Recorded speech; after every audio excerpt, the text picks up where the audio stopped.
ওখানে ব্রিজের তলায় যাইতে হয় বলা না যে মানুষ পার হয়ে যায় আর ভিতরে লাগে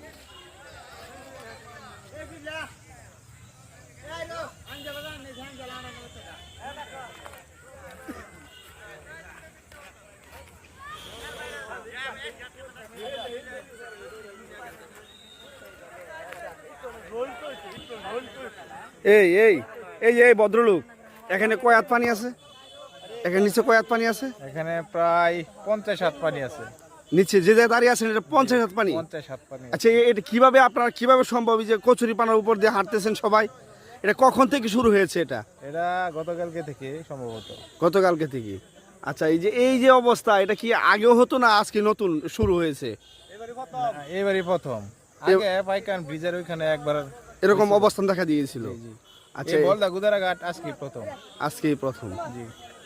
যাক তাহলে আসলে মানুষ কি এখন নৌকা ছাড়া স্থলপথ পেয়ে ফেলেছে? হ্যাঁ, ওই যে ওই ব্রিজের কোনো দরকার নাই, এখন এটাই চলবে। তাহলে এই যে এত টাকা খরচ করে ব্রিজ করা হলো, ব্রিজের কোনো দরকার নেই? না দরকার নেই। আল্লাহ পাক প্রাকৃতিক একটা ব্রিজ তৈরি করে দিয়েছে মানুষে নদীর উপর দিয়ে হাঁটে যাওয়ার জন্য। নিচে তো পানি চলতেছে তো না? হ্যাঁ, চলতেছে। 40 ফুট পানি এখানে, নিচ দিয়া 40 ফুট পানি।